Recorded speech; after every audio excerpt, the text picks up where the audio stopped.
냄새나는 노인네 당장 끌어내라고. 재수 옹붓게 회장 취임식 날 거지가 들어오게 하냐고. 며느리의 고함 소리와 함께 저는 차가운 대리석 바닥에 내동댕이 쳐졌습니다.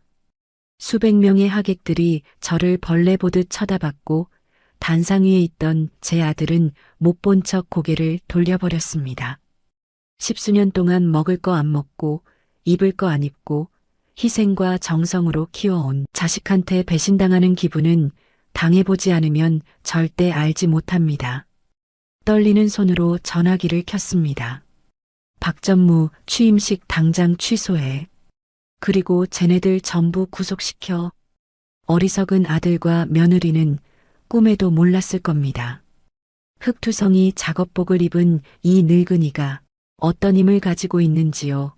저는 서울시 강동구 천호동에 살고 있는 올해 69살 박금주라고 합니다. 지금부터 제가 실제로 겪은 슬프지만 기가 막힌 저의 인생 이야기를 들려드리려고 합니다. 사연 시작하기 전에 구독 버튼을 눌러주세요. 여러분의 오늘 하루가 조금 더 행복한 하루가 되실 거예요.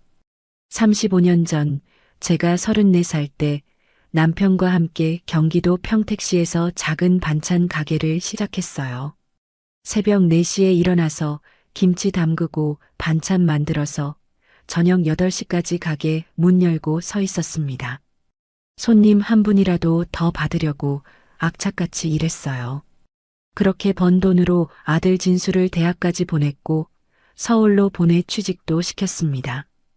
힘들었지만 아들이 잘 되는 모습을 보면서 행복했던 시절이었어요. 5년 전 남편이 세상을 떠나고 저는 혼자가 됐습니다. 외로웠어요. 그래서 평택의 가게는 정리를 하고 서울로 올라왔습니다. 아들 곁에서 살고 싶었거든요. 아들은 그때 서울 강남구 대치동에 살고 있었어요.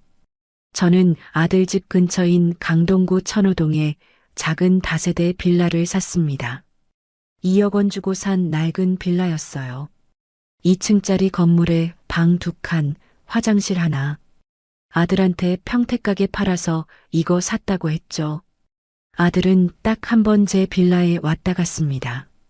계단 올라오면서 인상을 찌푸리더니 어머니 이런 데서 어떻게 살아요? 우리 집으로 오시지 그러세요. 그렇게 말했어요. 하지만 그건 그냥 하는 소리였습니다. 며느리 눈치 보면서 건성으로 한 말이었죠. 오늘이 바로 아들 진수의 회장 취임식 날이었습니다. 아들은 10년 전부터 진수푸드라는 식품회사에 다녔어요. 평사원으로 시작해서 대리, 과장, 부장, 전무까지 올라갔고 드디어 오늘 회장이 되는 겁니다. 어제 저녁 저는 평택에 내려가 있었어요. 평택에 살던 집은 아직 그대로 두고 주말마다 내려가서 텃밭 가꾸며 지내거든요. 밭에서 배추를 뽑고 상추를 따면서 내일 취임식에 가져다 줄 생각을 했습니다. 아들이 어릴 때 엄마 손으로 키운 채소를 제일 좋아했거든요. 저녁 7시쯤 아들한테 전화를 걸었어요. 진수야, 내일 취임식에 엄마도 가도 되겠니? 그런데 아들이 뭐라고 했는지 아세요? 어머니, 내일은 중요한 사람들만 오는 자리예요.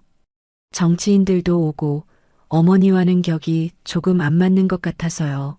그냥 집에 계세요. 제 귀를 의심했습니다. 내가 낳아서 키운 자식이 친어머니 보고 격이 안 맞는다고 말하는 겁니다. 가슴이 철렁 내려앉았어요. 하지만 전 참았습니다. 그래, 한 번만 더 기회를 주자. 전화를 끊고 나서 저는 잠을 한숨도 못 잤어요. 천장만 뚫어지게 쳐다봤습니다. 새벽 5시에 일어나서 밭으로 나갔어요. 배추를 뽑고 상추를 땄습니다. 혹시 이걸 보면 아들 마음이 좀 풀리지 않을까 싶었거든요. 오전 9시쯤 며느리한테서 전화가 왔습니다. 어머님, 오늘 취임식에 안 오시는 거 맞죠? 며느리 목소리가 차갑게 들렸어요. 아니, 나갈 건데? 내가 대답했죠. 며느리가 한숨을 푹 쉬더니 말했습니다. 어머님, 제발 부탁이에요. 오늘만큼은 정말 안 오셨으면 좋겠어요. 저희 체면 좀 생각해 주세요. 온 사람들이 다 재벌들이고 정치인들인데 어머님이 오시면 우리 망신이에요. 그 말을 듣는 순간 제 손에 쥐고 있던 배추가 뚝 떨어졌습니다. 며느리는 계속 말을 이었어요. 어머님 옷차림이나 말투가 좀 솔직히 말하면 촌스럽잖아요. 사람들이 뭐라고 할지 모르니까 그냥 집에 계세요. 나중에 따로 맛있는 거 사드릴게요. 그리고는 전화를 끊어버렸습니다. 저는 한동안 밭 한가운데 서서 멍하니 있었어요. 손에 흙이 묻어 있었고 무릎에도 흙이 묻어 있었죠. 낡은 작업복에 고무장화, 얼굴은 햇볕에 그을리고 손은 거칠었습니다. 며느리 눈엔 이런 제 모습이 창피했던 겁니다. 그때 제 안에서 뭔가 딱 끊어지는 소리가 들렸습니다. 아, 이제 됐구나. 더 이상 참을 필요가 없구나. 저는 밭에서 나와서 평택집으로 돌아왔어요. 씻지도 않았습니다. 옷도 갈아입지 않았어요. 그냥 작업복 차림 그대로 흙이 묻은 장화 신은 채로 택시를 불렀습니다. 택시 기사님이 깜짝 놀라셨어요. 할머니, 어디 가세요? 서울 강남구 삼성동 그랜드 인터컨티넨탈 호텔. 제가 대답했죠. 기사님이 제 차림새를 보고 이상하다는 표정을 지었지만 아무 말 안 하고 출발했습니다. 평택에서 서울 강남까지 1시간 40분 걸렸어요. 택시비가 13만 원 나왔습니다. 기사님한테 15만 원 드리고 거스름돈은 받지 않았어요. 호텔 앞에 내렸을 때가 오전 11시 20분이었습니다. 취임식은 11시 30분 시작이니까 딱 맞게 온 거였죠. 호텔 정문으로 걸어 들어갔어요. 도어맨이 문을 열어주다가 제 모습을 보고 눈이 휘둥그레졌습니다. 당연하죠. 5성급 호텔에 흑투성이 작업복 입은 할머니가 들어왔으니까요. 로비를 지나갈 때 사람들이 저를 쳐다봤어요. 수군수군거리는 소리가 들렸습니다. 하지만 신경 쓰지 않았습니다. 엘리베이터를 타고 3층으로 올라갔어요. 복도를 걸어가는데 장화 밑창에서 흙이 툭툭 떨어졌습니다. 하얀 카펫에 흙 자국이 찍혔어요. 그랜드 볼룸 앞에 도착했습니다. 문 앞에 정장 입은 여직원이 서 있었어요. 여직원이 저를 보고 당황한 표정을 지었습니다. 어머님, 무슨 일로 오셨어요? 진수푸드 회장 취임식 참석하러 왔어요. 제가 대답했죠. 여직원이 명단을 확인하더니 난처한 표정을 지었습니다. 성함이 어떻게 되세요? 박금주요. 여직원이 명단을 위아래로 훑어봤어요. 그러더니 고개를 저었습니다. 죄송하지만 명단에 없으신데요. 초대받으신 게 맞으세요? 여직원이 제 앞을 막아섰습니다. 하지만 저는 여직원을 지나쳐 볼륨 문을 밀고 들어갔어요. 어머님. 여직원이 당황해서 제 뒤를 따라왔지만 이미 늦었습니다.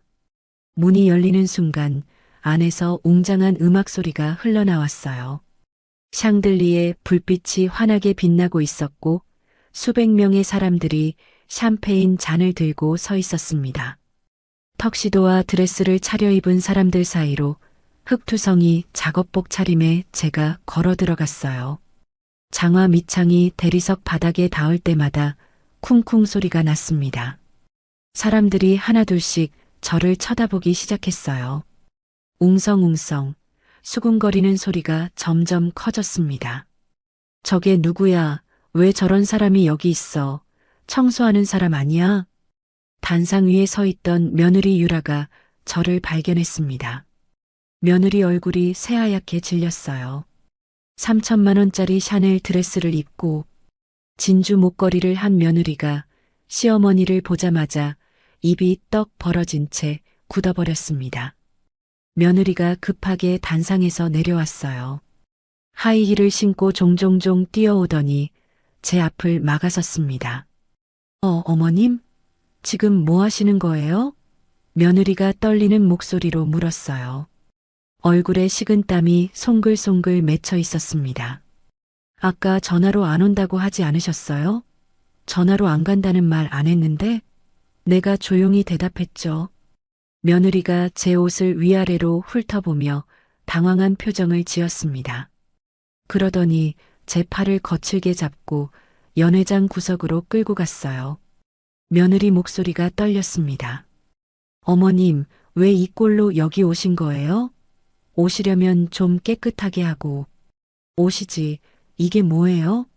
온몸에서 흙냄새가 나잖아요. 주변 사람들이 저희 쪽을 쳐다보기 시작했습니다. 며느리는 아랑곳하지 않았어요. 오히려 더 큰 소리로 말했죠.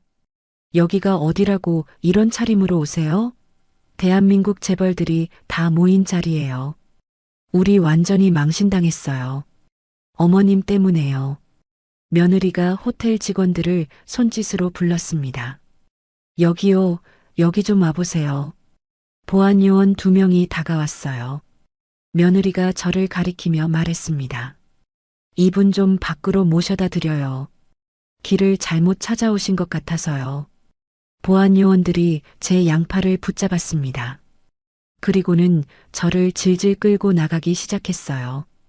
연회장을 가로질러서 수백 명의 시선을 받으면서 저는 끌려갔습니다. 그때 단상 위에 있던 아들 진수와 눈이 마주쳤어요. 아들은 저를 봤습니다. 분명히 봤어요. 하지만 아들은 고개를 돌려버렸습니다. 못 본 척했어요. 친어머니가 보안 요원들한테 끌려가는데 고개를 돌려버린 겁니다. 연회장 문 밖으로 나가자마자 보안 요원들이 저를 밀어냈어요. 저는 복도 바닥에 주저앉았습니다. 쿵 소리가 나면서 엉덩이가 바닥에 부딪혔어요. 아팠습니다. 하지만 몸의 아픔보다 마음이 더 아팠어요. 복도에 주저앉아서 닫힌 연회장 문을 바라봤습니다. 저 문 안에는 제가 35년 넘게 키운 아들이 있었어요. 하지만 그 아들은 저를 몰라보는 척했습니다. 눈물이 나올 것 같았지만 울지 않았어요. 대신 주머니에서 낡은 폴더폰을 꺼냈습니다. 손가락이 떨렸어요. 전화번호를 눌렀습니다. 신호음이 2번 울리고 전화를 받는 소리가 들렸어요. 회장님, 전화 너머로 목소리가 들렸습니다. 저는 짧게 말했습니다. 취임식 당장 취소해. 그리고 저둘 끌어내. 네, 회장님. 전화를 끊었습니다. 저는 다시 연회장 문을 바라봤어요. 이제 곧 저 안에서 지옥이 펼쳐질 겁니다. 그 전화를 끊고 나서 저는 복도 바닥에 그대로 앉아 있었습니다. 닫힌 연회장 문을 바라보면서 지난 5년이 주마등처럼 스쳐 지나갔어요. 아들과 며느리가 저를 어떻게 대했는지 하나하나 떠올랐습니다. 10년 전으로 거슬러 올라가 볼까요? 그때 아들 진수가 처음 회사에 취직했을 때였습니다. 아들은 진수푸드의 평사원으로 입사했어요. 물론 그것도 제가 뒤에서 다 준비한 거였지만 아들은 자기가 스펙으로 당당히 합격한 줄 알았죠. 첫 월급 받던 날 아들이 평택으로 저를 찾아왔습니다. 어머니, 제가 첫 월급 탔어요. 이거 용돈이에요. 아들이 봉투를 내밀었어요. 봉투를 열어보니 10만 원이 들어 있었습니다. 그때는 정말 기뻤어요. 아들이 효자구나, 그렇게 생각했죠. 고맙다, 진수야. 잘 쓸게. 제가 봉투를 받으며 말했습니다. 그런데 그게 마지막이었어요. 그 이후로 아들은 단 한 번도 용돈을 주지 않았습니다. 2년 뒤 아들이 며느리 유라를 데리고 왔습니다. 결혼하고 싶은 사람이 있다면서요. 며느리는 처음 봤을 때부터 뭔가 달랐어요. 명품 가방을 들고 하이힐을 신고 화장을 진하게 하고 왔습니다. 어머님, 처음 뵙겠습니다. 며느리가 90도로 인사를 했어요. 하지만 그 눈빛이 차가웠습니다. 저를 훑어보는 눈빛에서 무시하는 기색이 역력했어요. 결혼 준비를 하면서 며느리가 처음으로 본색을 드러냈습니다. 어머님, 예단은 얼마 주실 거예요? 며느리가 대놓고 물었어요. 저희 친정 엄마가 그러는데 요즘은 최소 1,000만 원은 해야 한대요. 며느리가 웃으며 말했습니다. 유라야, 미안한데 내가 돈이 그렇게 많지 않아서. 그럼 500만 원이라도 주세요. 친구들한테 창피해서 어떡해요. 며느리가 인상을 찌푸렸습니다. 저는 못 이기는 척 며느리한테 500만 원을 건넸습니다. 며느리가 돈봉투를 받아들고는 세어보더니 겨우 이것밖에 안 되네 하고 중얼거렸습니다. 결혼식은 서울 강남에 있는 호텔에서 했습니다. 저는 평택에서 기차를 타고 올라갔어요. 그날 제가 입고 간 옷은 시장에서 산 20만 원짜리 정장이었습니다. 결혼식장에 도착했을 때 며느리 어머니가 저를 보더니 눈썹을 치켜 올렸어요. 이쪽이 신랑 어머님이세요? 며느리 어머니가 물었습니다. 목소리가 차가웠어요. 며느리 어머니는 대답도 안 하고 돌아섰습니다. 그리고 며느리한테 뭐라고 속삭이는 게 보였어요. 며느리가 고개를 끄덕이며 저를 흘끔 쳐다봤습니다. 그 눈빛에 경멸이 가득했어요. 결혼식이 끝나고 신혼집에 초대받았습니다. 아들 부부는 서울 송파구 잠실에 있는 작은 오피스텔에서 신혼생활을 시작했어요. 15평짜리였습니다. 물론 그것도 제가 전세금을 대준 거였지만 아들은 자기가 대출받아서 얻은 줄 알았죠. 며느리는 부엌에서 물 한 잔 안 갖다 주고 방문을 닫고 들어가 버렸어요. 1시간쯤 있다가 나왔는데 옷을 갈아입고 화장을 고쳤더군요. 어머님, 저희 약속이 있어서요. 먼저 가보셔야 할 것 같은데요. 며느리가 차갑게 말했습니다.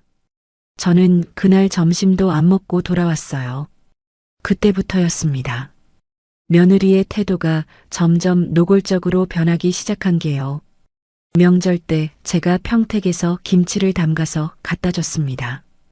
10폭이나 되는 배추로 정성껏 담근 김치였어요. 어머님, 저희는 김치 안 먹어요. 며느리가 김치통을 받지도 않고 말했습니다. 저희 백화점에서 사 먹어요. 어머님이 만드신 거는 좀 위생이 걱정되거든요. 며느리가 코웃음을 쳤습니다. 그 말을 듣는데 가슴이 철렁 내려앉았어요. 추석 때였어요. 제가 명절 음식을 해서 아들 집으로 갔습니다. 송편도 빚고 잡채도 만들고 전도 부쳐서 보자기에 싸서 갔어요. 아들 집 초인종을 눌렀습니다. 며느리가 문을 열었어요. 어머님, 오신다고 말씀 안 하셨잖아요. 며느리가 인상을 찌푸렸습니다. 명절인데 당연히 와야지. 제가 웃으며 말했죠. 며느리가 한숨을 쉬더니 문을 열어줬습니다. 하지만 집 안으로 들어가지 못하게 막았어요. 어머님, 저희 오늘 친정 가기로 했거든요. 지금 나가려던 참이었어요. 그럼 이거라도 두고 가. 제가 보자기를 풀려고 했죠. 며느리가 보자기를 받아들더니 제가 보는 앞에서 현관 옆 쓰레기통에 그냥 처박아 버렸습니다. 어머님, 저희 진짜 이런 거 안 먹어요. 버리는 것도 귀찮은데 왜 자꾸 갖다 주세요? 며느리가 짜증을 내며 문을 닫아버렸습니다. 저는 복도에 서서 쓰레기통 속에 처박힌 제 음식을 바라봤어요. 눈물이 주르륵 흘러내렸습니다. 그렇게 시간이 흘렀습니다. 3년 전 손주가 태어났어요. 아들한테서 전화가 왔어요. 어머니, 아들 낳았어요. 정말 기뻤습니다. 산후조리원으로 달려갔습니다. 유리창 너머로 손주를 봤어요. 작고 빨간 얼굴이 너무 예뻤습니다. 며느리 병실로 찾아갔습니다. 유라야, 고생했다. 손주 보니까 너무 예쁘더라. 제가 웃으며 말했죠. 며느리는 침대에 누워서 핸드폰만 보고 있었어요. 대답도 안 했습니다. 내가 산후조리 도와줄까? 미역국도 끓여주고. 제가 물었습니다. 어머님, 저희 산후도우미 불렀어요. 어머님은 그냥 평택에 계세요. 차갑게 말하고는 다시 핸드폰을 봤습니다. 저는 그냥 돌아올 수밖에 없었어요. 손주 돌잔치 날이 왔습니다. 초대는 받았어요. 하지만 제 자리는 연회장 맨 뒤쪽 구석이었습니다. 며느리 친정 식구들은 앞쪽 좋은 자리에 다 앉아 있었어요. 저는 뒤에서 혼자 앉아서 손주를 바라봤습니다. 돌잔치가 시작됐어요. 사회자가 할머니들을 호명했습니다. 외할머니 오유진 여사님 나오셔서 손주에게 덕담 한 말씀 해주세요. 며느리 어머니가 나가서 마이크를 잡았어요. 우리 예쁜 손주 건강하게 자라렴. 할머니가 많이 사랑한다. 박수가 터져 나왔습니다. 그런데 친할머니인 저는 호명조차 되지 않았어요. 그냥 구석에 앉아서 박수만 쳤습니다. 가슴이 미어졌지만 참았습니다. 돌잔치가 끝나고 며느리한테 다가갔어요. 유라야, 손주 한번 안아봐도 될까? 며느리가 손주를 안고 뒤로 물러섰습니다. 어머님, 애가 낯을 가려서요. 울면 어떡해요. 그리고는 돌아서 버렸습니다. 저는 손주를 한 번도 안아보지 못하고 돌아왔어요. 그날 밤 아들이 돌잔치 사진을 문자로 보내왔습니다. 사진 속에는 며느리 친정 식구들이 손주를 안고 웃고 있었어요. 하지만 저는 단 한 장도 없었습니다. 마치 저는 존재하지 않는 사람처럼요. 가슴이 아팠지만 그래도 참았습니다. 언젠간 아들이 정신을 차리겠지. 그렇게 믿었거든요. 그렇게 또 세월이 흘렀습니다. 2년 전 아들 부부가 대치동으로 이사를 갔어요. 30평대 아파트였습니다. 아들이 전화했습니다. 어머니, 저희 이사했어요. 주소 알려줄게요. 일주일 뒤에 집들이 간다고 연락했습니다. 며느리한테서 문자가 왔어요. 어머님, 집들이는 친한 사람들만 초대해요. 어머님은 나중에 따로 초대할게요. 하지만 그 나중은 오지 않았습니다. 그렇게 시간만 흘렀습니다. 작년 설날이 됐어요. 명절인데 아들한테서 아무 연락이 없었습니다. 제가 먼저 전화를 걸었어요. 진수야, 오늘 설날인데 엄마 집에 안 오니? 어머니, 저희 처가 가기로 했어요. 아들이 짧게 말하고 끊었습니다. 저는 그날 혼자 떡국을 끓여 먹었어요. 텔레비전을 틀었는데 설날 특집 프로그램에서 온 가족이 모여 떡국 먹는 장면이 나왔습니다. 눈물이 주르륵 흘러내렸어요. 그런데 며느리의 악행은 거기서 끝이 아니었습니다. 몇 달 뒤 며느리한테서 갑자기 전화가 왔어요. 어머님, 급한 일이 있는데요. 며느리 목소리가 들렸습니다. 무슨 일이니? 제가 물었죠. 애 학원비가 급하게 필요한데 어머님 혹시 돈 좀 빌려주실 수 있으세요? 며느리가 말했습니다. 얼마나 필요한데? 300만 원이요. 이번 달만 급해서요. 다음 달에 바로 갚을게요. 300만 원이라니 적지 않은 돈이었어요. 하지만 손주 학원비라니까 안 줄 수가 없었습니다. 알았어. 계좌번호 알려줘. 제가 말했죠. 며느리가 계좌번호를 보내왔고 저는 바로 300만 원을 송금했습니다. 한 달이 지났어요. 돈 갚는다는 소리가 없었습니다. 2달이 지났어요. 여전히 소식이 없었어요. 제가 며느리한테 전화를 걸었습니다. 유라야, 저번에 빌려준 돈 말인데. 아, 그거요? 며느리가 대수롭지 않게 말했습니다. 어머님, 그게 빌린 거예요? 저는 그냥 주신 줄 알았는데요. 어머님, 어차피 나중에 저희한테 다 물려주실 거잖아요. 지금 주나 나중에 주나 똑같은 거 아니에요? 며느리가 웃으며 말했습니다. 그리고는 전화를 끊어버렸어요. 저는 그 돈을 다시는 받지 못했습니다. 석 달 뒤 또 전화가 왔습니다. 어머님, 이번엔 애 영어 유치원비가 필요한데요. 500만 원만 보내주세요. 며느리가 당연하다는 듯이 말했어요. 저는 이번엔 거절했습니다. 유라야, 미안한데 나도 돈이 넉넉하지 않아서. 며느리 목소리가 차갑게 변했습니다. 그래요? 그럼 어쩔 수 없죠. 어머님, 그럼 손주 보는 것도 좀 어려울 것 같은데요. 손주가 할머니 얼굴 보면 운대요. 돈도 안 주시는 가난한 할머니 보면 애가 기가 죽잖아요. 며느리가 독을 뱉듯이 말했습니다. 그리고 전화를 끊었어요. 그날 이후로 손주를 한 번도 보지 못했습니다. 그리고 6개월 전 제 인생에서 가장 충격적인 일이 벌어졌습니다. 제가 우연히 며느리 통화 소리를 들은 거예요. 아들 집 화장실을 쓰러 갔다가 거실에서 며느리가 전화 통화하는 소리가 들린 겁니다. 시어머니요? 진짜 골칫거리예요. 자꾸 집에 오시려고 하고 돈도 안 주면서 손주는 보겠다고 하고. 며느리 목소리였습니다. 제 심장이 쿵 내려앉았어요. 그냥 요양원 보내면 안 돼요? 아직 건강하시다고요?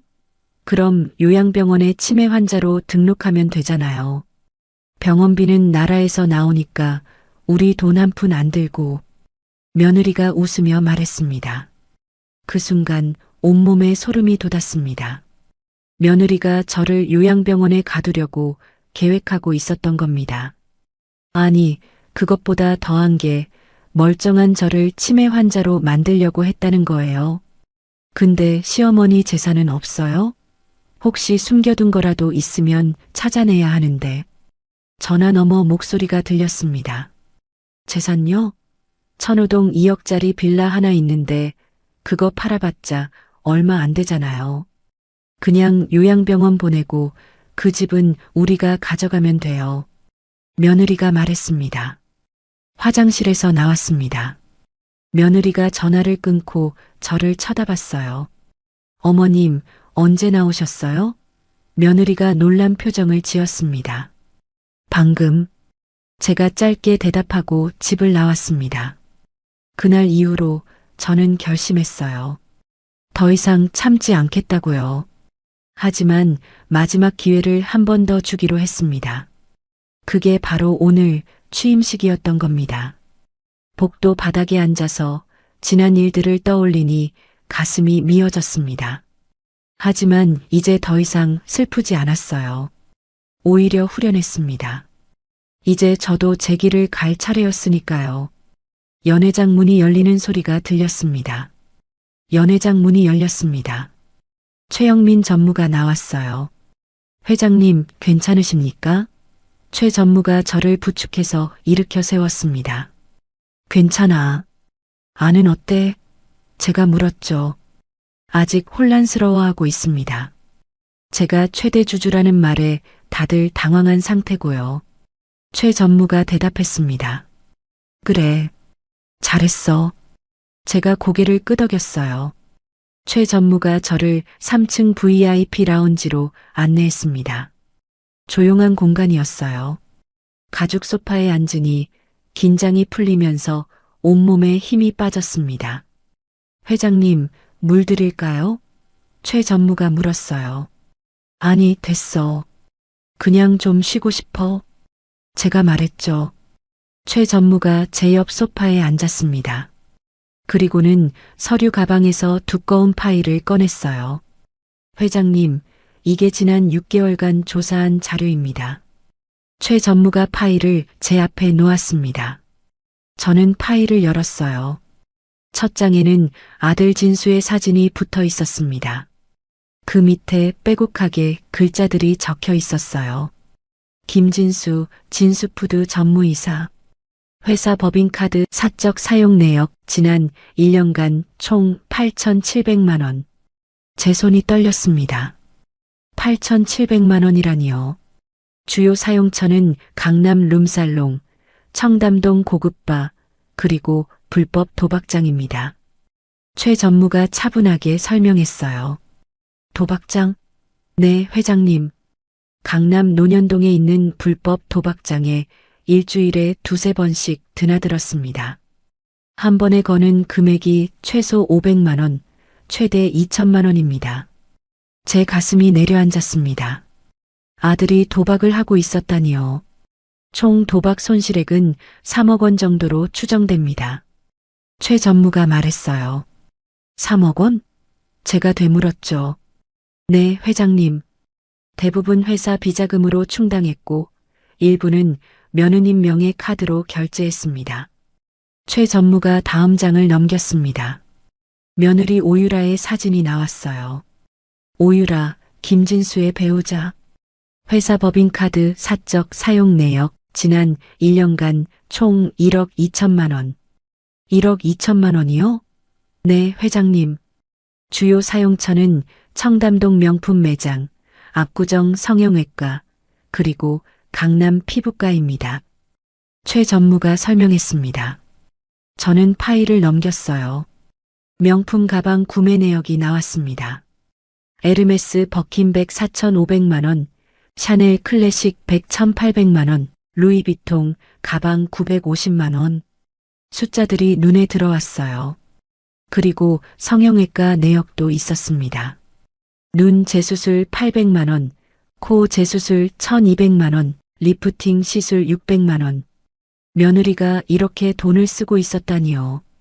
최 전무가 다음 장을 넘겼습니다. 대치동 아파트 관련 서류가 나왔어요. 강남구 대치동 음마아파트 30평형. 현재 시세 42억 원. 소유자 김진수. 하지만 실제 구매자는 박금주 회장님이십니다. 제가 2년 전에 회장님 지시로 아드님 명의로 구매해드렸죠. 최 전무가 말했습니다. 그래. 나도 기억해. 제가 고개를 끄덕였어요. 문제는 이 아파트를 담보로 대출을 받았다는 겁니다. 뭐? 네, 회장님. 지난 6개월 사이에 3번에 걸쳐 총 10억 원을 대출받았습니다. 아드님 명의로요. 10억 원이요? 네, 회장님.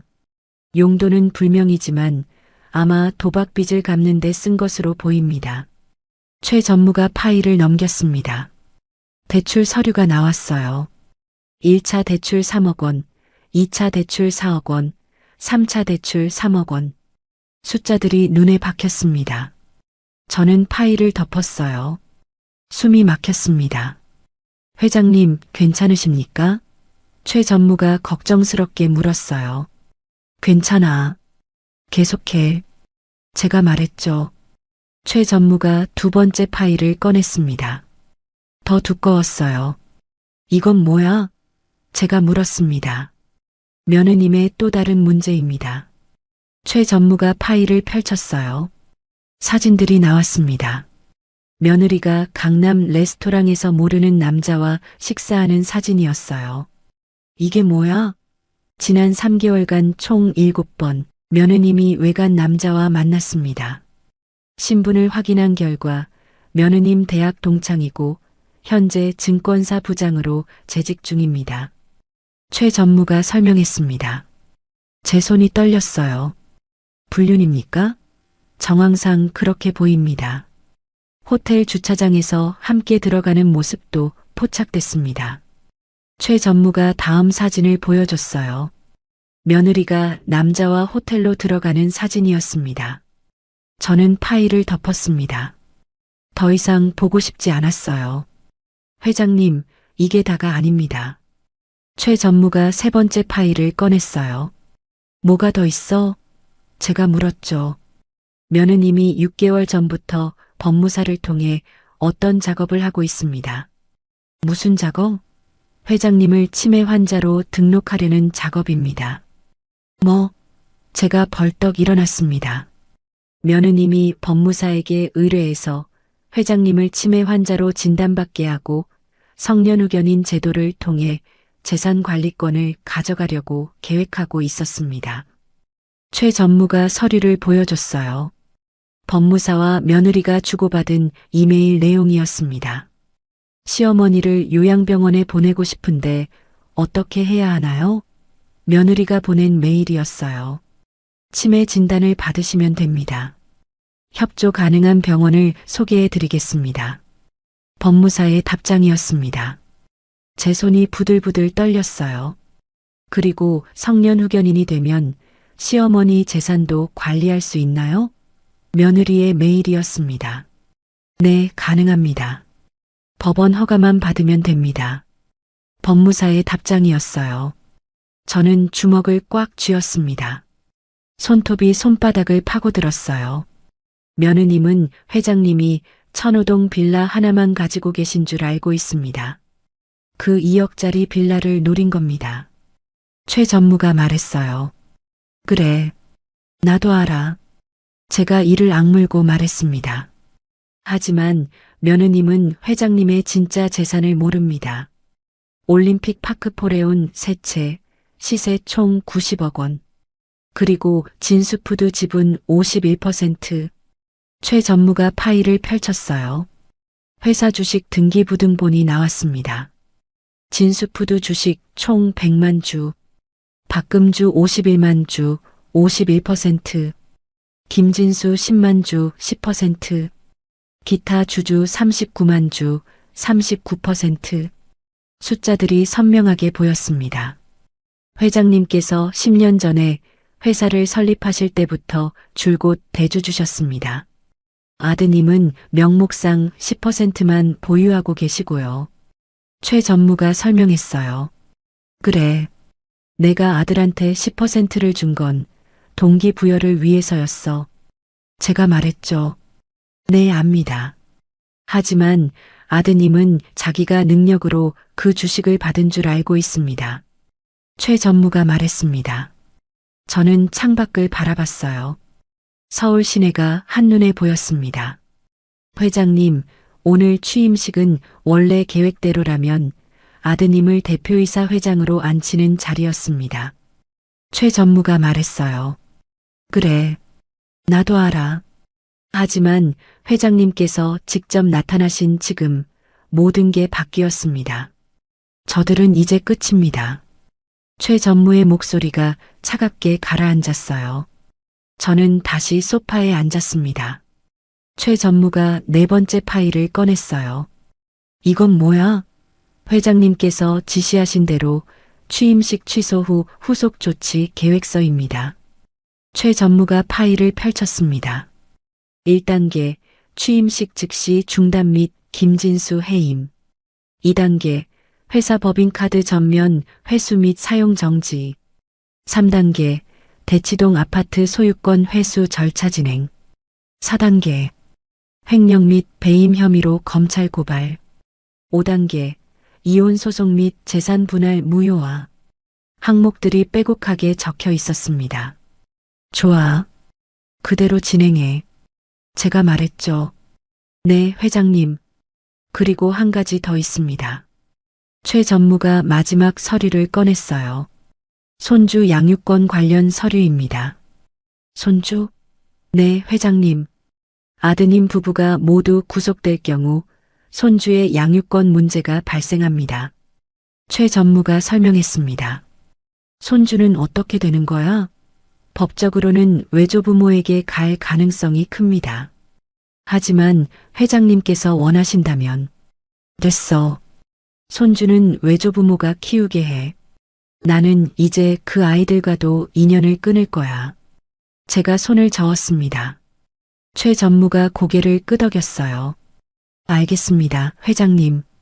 저는 창밖을 다시 바라봤습니다. 회장님, 준비되셨습니까? 이제 다시 연회장으로 들어가셔야 합니다. 최 전무가 물었어요. 잠깐만. 제가 손을 들었습니다. 그리고 거울을 봤어요. 흑투성이 작업복을 입은 제 모습이 보였습니다. 나 이 옷 그대로 들어갈 거야. 회장님? 저들이 날 거지 취급했잖아. 그럼 이 모습 그대로 저들 앞에 서는 거야. 그게 더 통쾌하지 않겠어? 제가 웃었습니다. 최 전무도 따라 웃었어요. 알겠습니다, 회장님. 그럼 가시죠. 최 전무가 문을 열었습니다. 저는 자리에서 일어났어요. 그리고 연회장을 향해 걸어갔습니다. 연회장 문이 다시 열렸습니다. 최 전무가 먼저 들어갔고 저는 그 뒤를 따라 걸어 들어갔어요. 웅성웅성거리던 연회장이 순간 조용해졌습니다. 수백 명의 시선이 일제히 저에게 쏠렸어요. 샹들리의 불빛 아래 흑투성이 작업복을 입은 할머니가 다시 나타난 겁니다. 저게 누구야? 아까 그 사람 아니야? 왜 다시 들어온 거야? 사람들이 수군거렸습니다. 저는 천천히 단상을 향해 걸어갔어요. 장화 밑창이 대리석 바닥에 닿을 때마다 쿵쿵 소리가 났습니다. 단상 위에는 아들 진수와 며느리 유라가 서 있었어요. 두 사람의 얼굴이 새하얗게 질려 있었습니다. 저는 단상 계단을 올라갔습니다. 며느리가 뒤로 물러섰어요. 어머님. 며느리가 떨리는 목소리로 말했습니다. 저는 대답하지 않았어요. 그냥 며느리를 지나쳐서 단상 중앙으로 걸어갔습니다. 최 전무가 마이크를 제 앞으로 가져왔어요. 저는 마이크를 잡았습니다. 연회장이 조용해졌어요.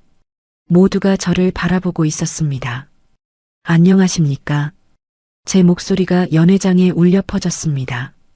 저는 진수푸드의 창업주이자 현 대표이사 회장 박금주입니다. 연회장이 술렁였습니다. 사람들이 놀란 표정으로 서로를 쳐다봤어요.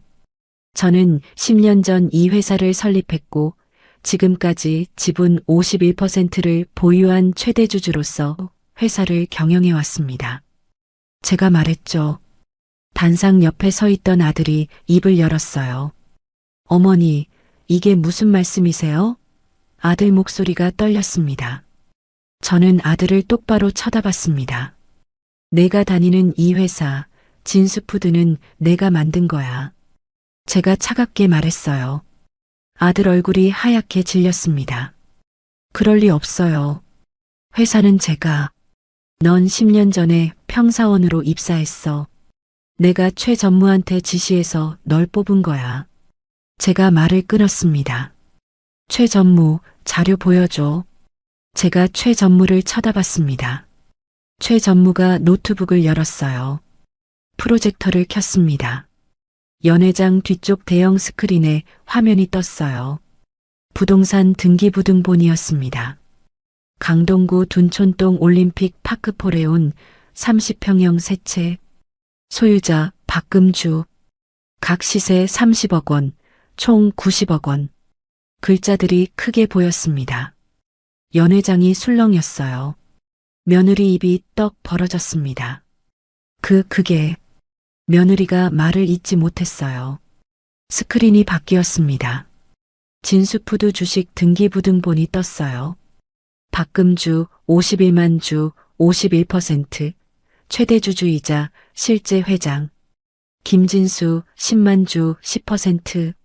숫자들이 선명하게 보였습니다. 아들이 주저앉았어요.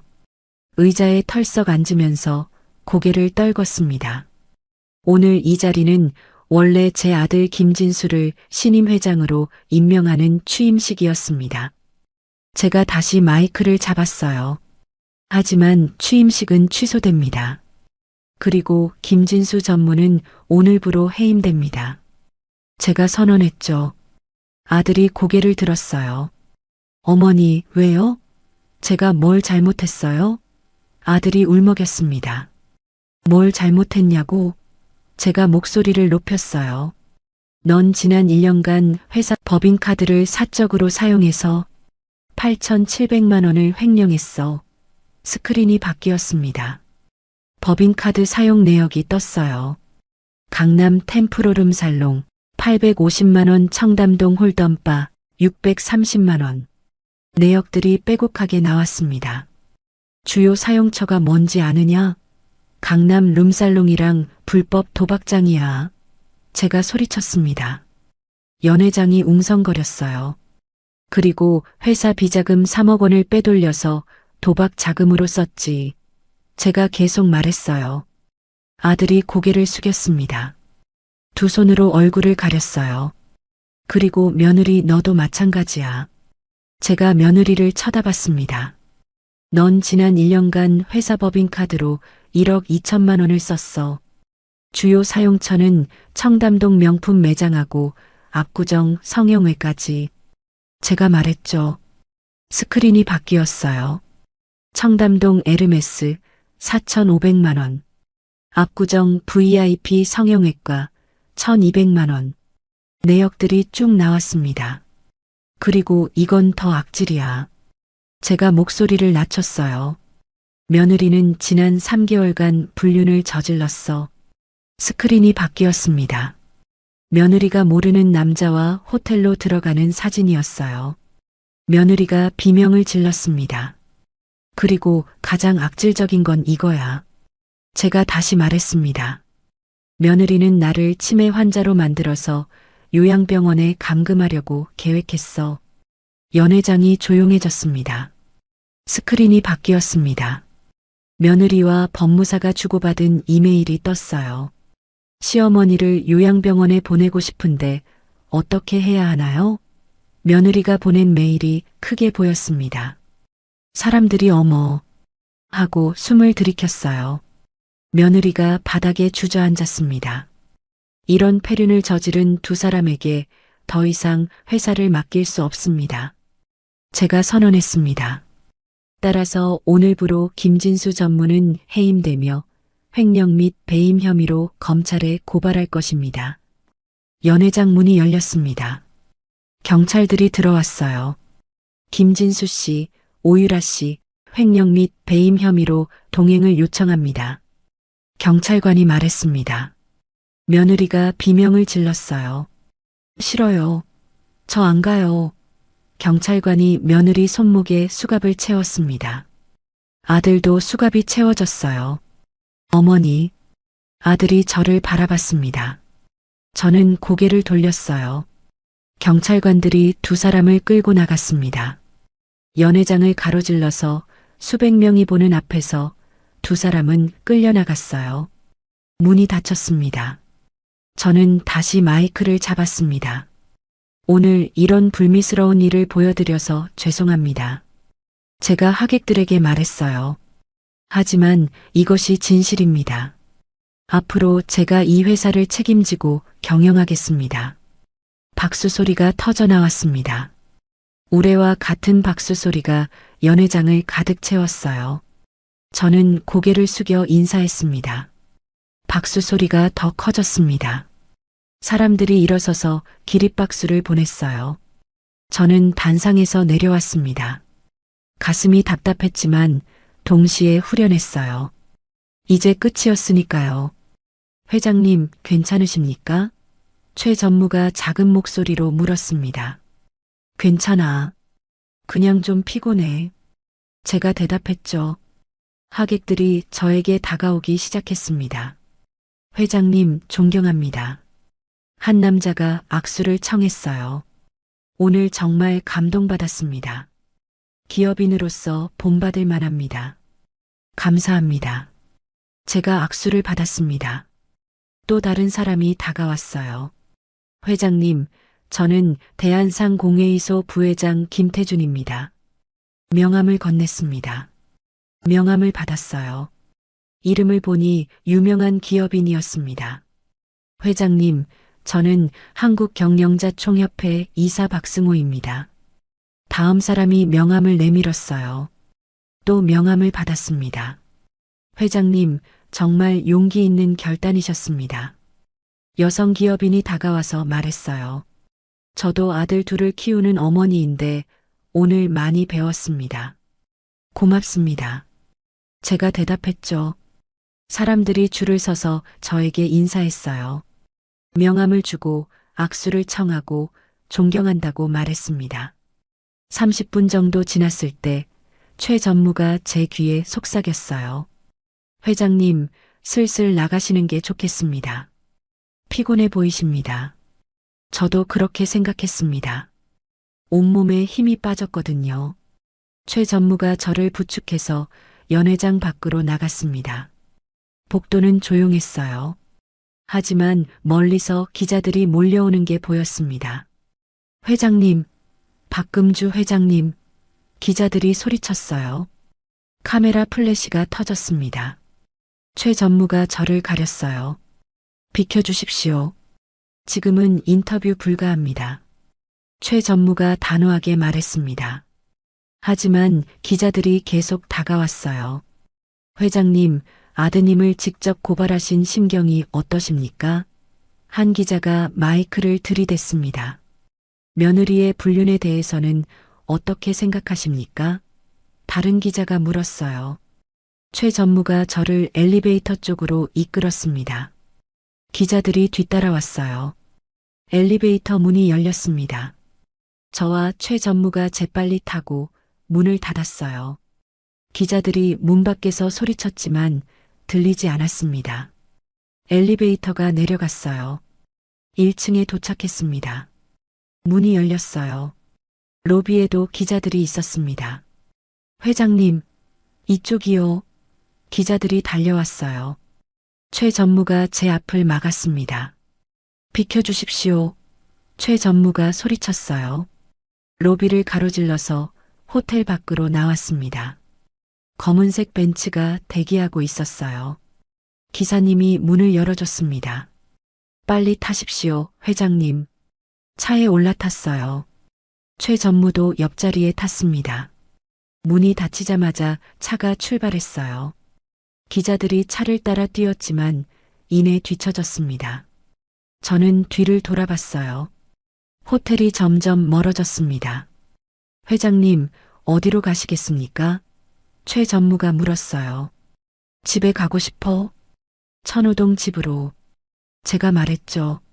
알겠습니다. 최 전무가 기사님한테 말했습니다. 차는 천호동으로 향했어요. 창밖으로 서울거리가 스쳐 지나갔습니다. 차 안은 조용했어요. 회장님, 오늘 정말 수고 많으셨습니다. 최 전무가 조심스럽게 말했어요. 고마워. 제가 짧게 대답했죠. 아마 내일부터 언론이 난리가 날 겁니다. 최 전무가 말했습니다. 그렇겠지. 제가 고개를 끄덕였어요. 하지만 나쁜 기사는 아닐 겁니다.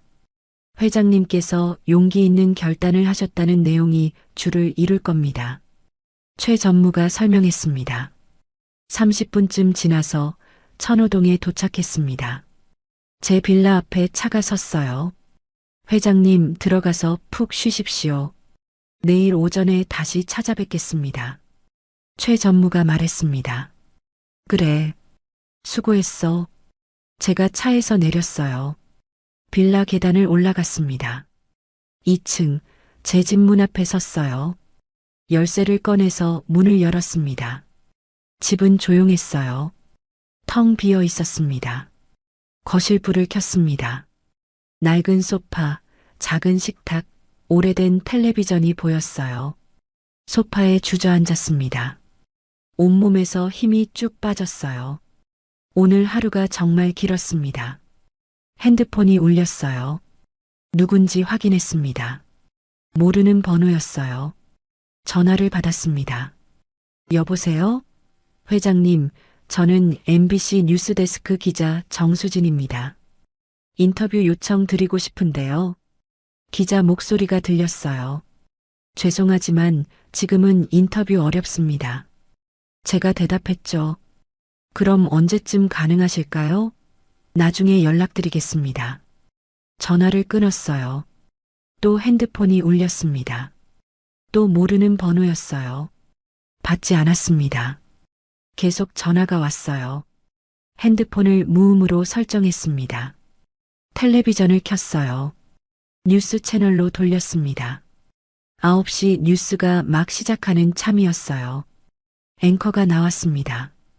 오늘 서울 강남의 한 호텔에서 충격적인 사건이 발생했습니다. 식품기업 진수푸드의 회장 취임식에서 신임 회장이 횡령 혐의로 현장에서 체포됐습니다. 더욱 놀라운 것은 이를 고발한 사람이 바로 69세 친모라는 점입니다. 앵커가 말했어요. 화면이 바뀌었습니다. 오늘 오후 호텔 연회장 영상이 나왔어요. 제가 단상에 서 있는 모습이 보였습니다. 흑투성이 작업복을 입고 마이크를 잡고 있는 제 모습이요. 박금주 회장은 10년 전 진수푸드를 설립한 창업주로 지분 51%를 보유한 최대주주입니다. 하지만 그동안 자신의 정체를 숨기고 아들에게 회사 경영을 맡겼습니다. 기자의 목소리가 들렸어요. 화면이 또 바뀌었습니다. 아들이 경찰에게 끌려가는 장면이 나왔어요. 김진수 전 전무는 회사 법인카드로 8,700만 원을 횡령한 혐의를 받고 있으며 도박으로 3억 원의 손실을 입힌 것으로 알려졌습니다. 기자가 설명했습니다. 며느리가 끌려가는 장면도 나왔어요. 며느리 오유라 씨는 법인카드로 1억 2천만 원을 사용했으며 불륜 의혹도 받고 있습니다. 기자 목소리가 계속됐어요. 화면이 다시 바뀌었습니다. 거리 인터뷰 장면이 나왔어요. 정말 대단하신 것 같아요. 69세 할머니가 직접 아들을 고발하다니 얼마나 배신감이 컸으면 그랬을까요? 한 시민이 말했습니다. 저도 며느리 때문에 고생하는데 공감이 많이 됐어요. 회장님 정말 용기 있으시네요. 다른 시민이 말했어요. 뉴스가 계속됐습니다. 10분 동안 제 이야기만 나왔어요. 채널을 돌렸습니다. KBS 뉴스였어요. 거기도 제 이야기를 하고 있었습니다. SBS로 돌렸어요. 거기도 마찬가지였습니다. 텔레비전을 껐어요. 핸드폰을 다시 켰습니다. 문자가 50개 넘게 와 있었어요. 하나씩 확인했습니다. 회장님, 정말 존경합니다. 평택 공장장 김철수 올림. 문자 내용이었어요. 회장님, 오늘 뉴스 봤습니다. 응원합니다. 진수푸드 영업부장 이민호. 또 다른 문자였습니다. 금주씨, 뉴스 봤어요. 정말 대단하세요. 옆집 아주머니. 이웃 아주머니 문자도 있었어요. 하나하나 읽었습니다. 대부분 응원하는 내용이었어요. 포털 사이트를 켰습니다. 실시간 검색어 1위가 박금주였어요. 2위가 진수푸드, 3위가 김진수였습니다. 기사를 클릭했어요. 69세 박금주 회장, 폐륜 아들 직접 고발. 기사 제목이 떴습니다. 댓글을 봤어요. 진짜 대단하시다. 나도 저런 용기가 있을까? 1523명이 공감했습니다. 아들이 효도는커녕 도박의 횡령이면 당연히 고발해야지. 2891명이 공감했어요. 며느리가 진짜 악녀네. 시어머니를 치매 환자로 만들려 하다니. 4102명이 공감했습니다. 댓글이 수천 개 달려 있었어요. 대부분 저를 응원하는 내용이었습니다. 다른 기사도 클릭했어요. 천호동 2억 빌라에 사는 90억 부자 할머니. 기사 제목이었습니다. 내용을 읽었어요. 박금주 회장은 겉으로는 천호동 낡은 빌라에 살며 가난한 노인 행세를 했지만 실제로는 올림픽 파크폴에 온 아파트 세 채를 소유한 90억 원대 부자였다. 기사 내용이었습니다. 댓글을 봤어요. 이게 진짜 반전이네. 며느리는 2억만 노렸는데 90억이었다니. 5672명이 공감했습니다. 속 시원하다. 며느리 지금 기절했을 듯. 3219명이 공감했어요. 핸드폰을 내려놓았습니다. 소파에 누웠어요. 천장을 바라봤습니다. 눈물이 났어요. 주르륵 눈가에서 흘러내렸습니다. 왜 우는지 모르겠었어요. 슬퍼서인지, 후련해서인지, 아니면 외로워서인지, 그냥 눈물이 계속 흘렀습니다. 한참을 그렇게 누워 있었어요. 핸드폰이 또 울렸습니다. 이번엔 최 전무였어요. 전화를 받았습니다. 왜 그래? 회장님, 급한 소식입니다. 최 전무 목소리가 들렸어요. 무슨 일인데? 아드님 부부가 방금 구속됐습니다. 검찰에서 도주 우려가 있다고 판단해서 긴급 구속했습니다. 최 전무가 말했어요. 그래. 알았어. 제가 짧게 대답했습니다. 그리고 내일 아침 신문 일면에 회장님 기사가 실릴 겁니다. 모든 언론사가 톱 기사로 다룬다고 합니다. 최 전무가 말했습니다. 알았어. 제가 전화를 끊었어요.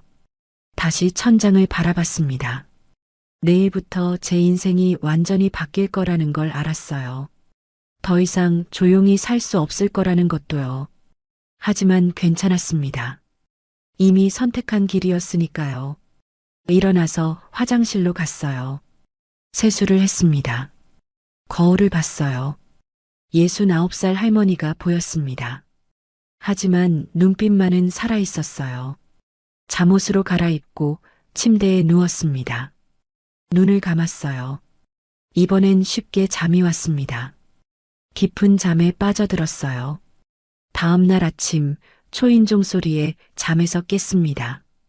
시계를 봤어요. 오전 7시였습니다. 누굴까 싶어서 일어났어요. 문구멍으로 밖을 내다봤습니다. 옆집 아주머니였어요. 문을 열었습니다. 어머, 금주 씨. 아주머니가 신문 뭉치를 들고 서 있었어요. 무슨 일이세요? 제가 물었죠. 신문 보셨어요? 금주 씨 일면에 나왔어요. 아주머니가 흥분해서 말했습니다. 아주머니가 신문을 펼쳐 보였어요. 조선일보 일면이었습니다. 큰 사진이 실려 있었어요. 제가 단상에서 마이크를 잡고 있는 사진이었습니다. 69세 어머니의 눈물의 고발, 폐륜 아들 구속. 헤드라인이 크게 박혀 있었어요. 중앙일보도 보세요. 아주머니가 다른 신문을 펼쳤습니다. 거기도 제 사진이 일면에 실려 있었어요. 천호동 빌라 할머니 알고 보니 90억 재벌. 헤드라인이었습니다. 동아일보도요. 아주머니가 또 다른 신문을 보여줬어요. 모든 신문 일면에 제 이야기가 실려 있었습니다. 고맙습니다. 제가 신문을 받았어요. 금주 씨, 정말 대단하세요. 저도 며느리 때문에 고생하는데 정말 속이 다 시원했어요. 아주머니가 제 손을 꽉 잡았습니다. 별 말씀을요. 제가 웃으며 대답했죠. 아주머니가 돌아갔어요. 문을 닫고 신문들을 식탁에 펼쳤습니다. 하나하나 읽었어요. 모든 신문이 저를 응원하는 내용이었습니다. 박금주 회장의 용기 있는 결단, 한국기업윤리의 새 이정표, 조선일보 기사 제목이었어요. 어머니의 눈물, 아들의 배신, 그리고 정의의 승리. 중앙일보 기사였습니다. 신문을 다 읽는데 30분이 걸렸어요. 핸드폰을 켰습니다. 문자가 100개가 넘게 와 있었어요. 전화 부재중이 50통이었습니다. 대부분 기자들이었어요. 인터뷰 요청이었습니다. 무시하고 최 전무한테 전화를 걸었어요.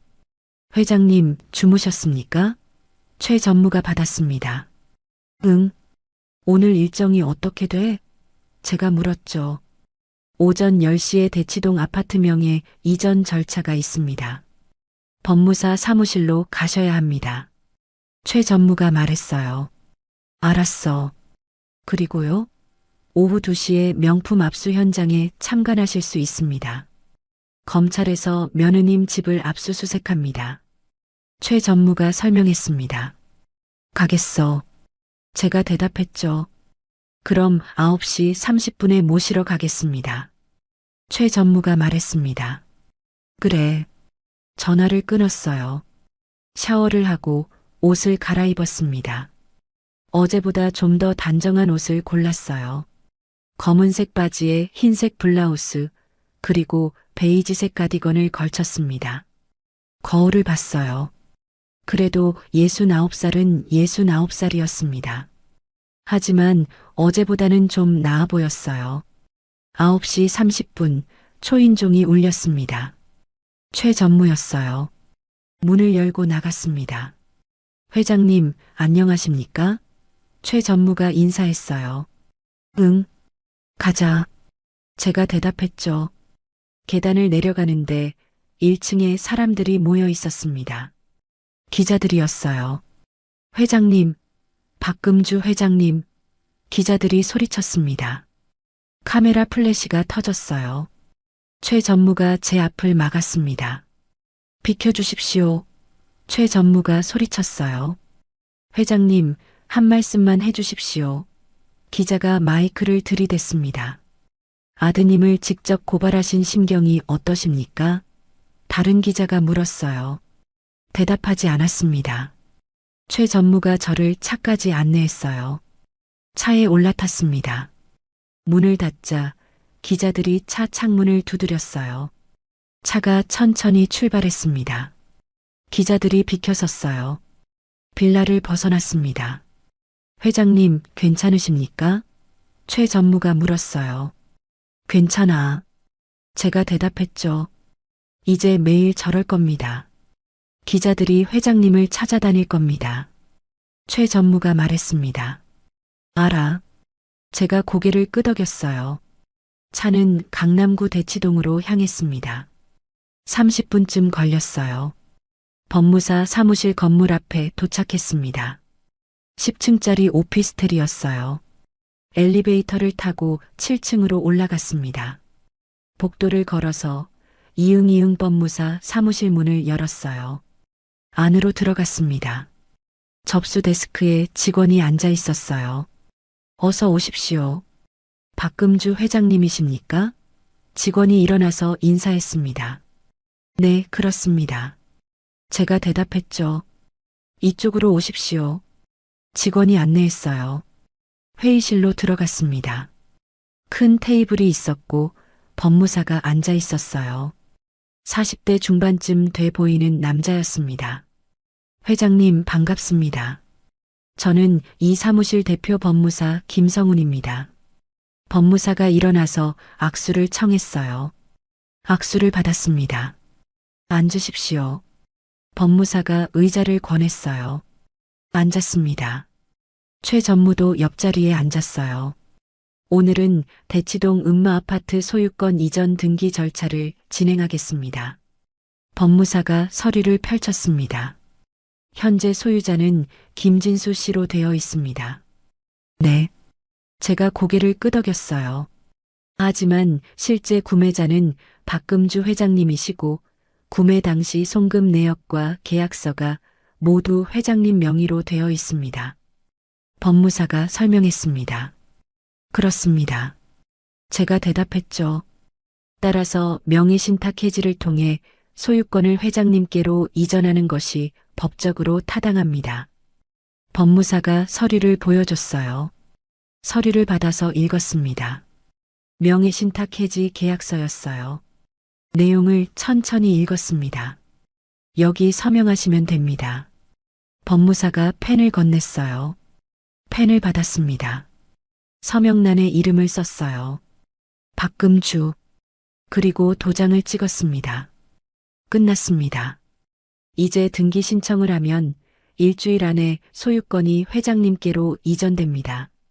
법무사가 말했어요. 고맙습니다. 제가 일어났습니다. 법무사 사무실을 나왔어요. 엘리베이터를 타고 1층으로 내려갔습니다. 회장님, 이제 며느님 집으로 가시겠습니까? 최 전무가 물었어요. 가자.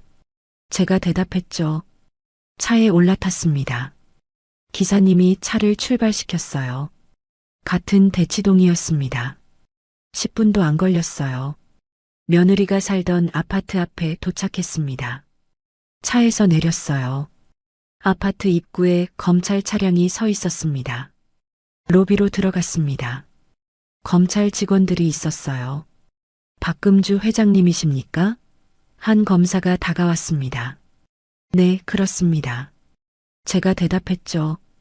저는 서울중앙지검 특수이부 김민재 검사입니다. 검사가 명함을 건넸어요. 명함을 받았습니다. 지금부터 압수수색을 시작하겠습니다. 회장님께서는 참관인 자격으로 동행하시면 됩니다. 검사가 설명했습니다. 알겠습니다. 제가 고개를 끄덕였어요. 엘리베이터를 타고 15층으로 올라갔습니다. 1502호 앞에 섰어요. 검사가 영장을 보여주고 문을 열었습니다. 안으로 들어갔어요. 거실이 보였습니다. 어제 본 것과 똑같았어요. 검찰 직원들이 안으로 들어왔습니다. 5명이었어요. 압수 목록에 따라 물품을 수거하겠습니다.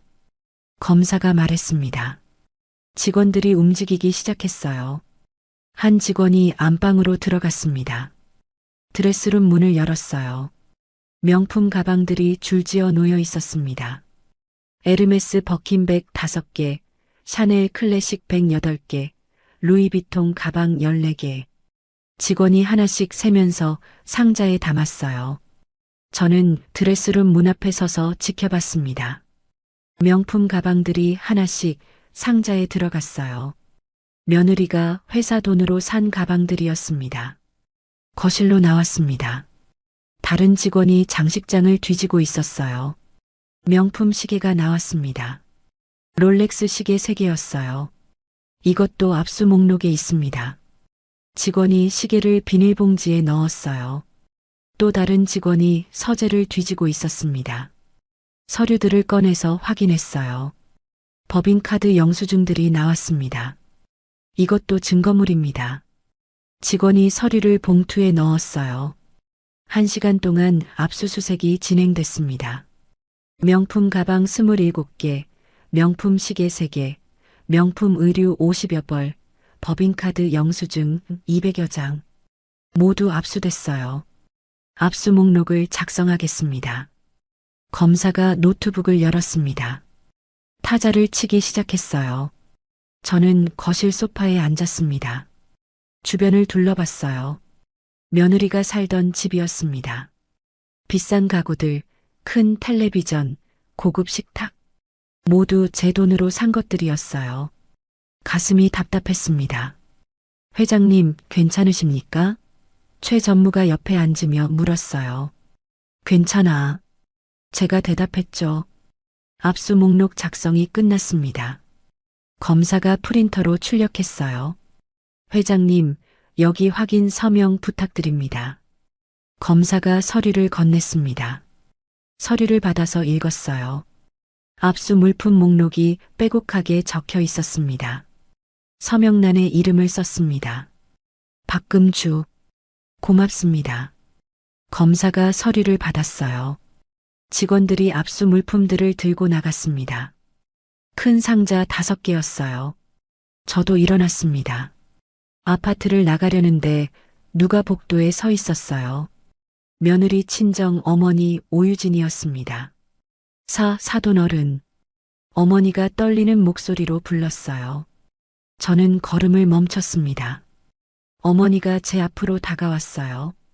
눈이 퉁퉁 부어 있었습니다. 울었던 것 같았어요. 제발 부탁이에요. 우리 유라 좀 살려주세요. 어머니가 제 손을 붙잡았습니다. 저는 손을 뿌리쳤어요. 놓으세요. 사돈 어른, 제발이요. 유라가 잘못했어요. 다 제가 잘못 가르쳤어요. 어머니가 무릎을 꿇었습니다. 저는 뒤로 한 발짝 물러섰어요. 일어나세요. 제가 차갑게 말했죠. 고소 취하해 주세요. 유라는 아직 젊잖아요. 앞날이 창창한데 감옥에 가면 인생이 끝나요. 어머니가 바닥에 손을 짚고 빌었습니다. 며느리가 저한테 뭘 했는지 아세요? 제가 물었어요. 어머니가 고개를 숙였습니다. 알아요. 뉴스에서 다 봤어요. 유라가 정말 잘못했어요. 며느리가 절 치매 환자로 만들려고 했어요. 요양병원에 가두려고 했고요. 제가 하나하나 말했습니다. 어머니가 바닥에 이마를 찧었어요. 쿵쿵 소리가 났습니다. 죄송합니다. 정말 죄송해요. 그리고 제 음식을 쓰레기통에 버렸어요. 손주를 못 보게 했고요. 돈도 빌려가고 갚지 않았어요. 제가 계속 말했습니다. 어머니가 소리내어 울었어요. 다 제 잘못이에요. 제가 유라를 너무 버릇없이 키웠어요. 그런데 지금 와서 용서해 달라고요? 제가 목소리를 높였습니다. 어머니가 대답하지 못했습니다. 그냥 바닥에 엎드려 울기만 했어요. 결혼식 때 기억나세요? 제가 물었죠. 어머니가 고개를 들었어요. 그때 절 어떻게 대했는지 기억나세요? 제가 인사했을 때 대답도 안 하고 돌아섰잖아요. 제가 말했습니다. 어머니 얼굴이 창백해졌어요.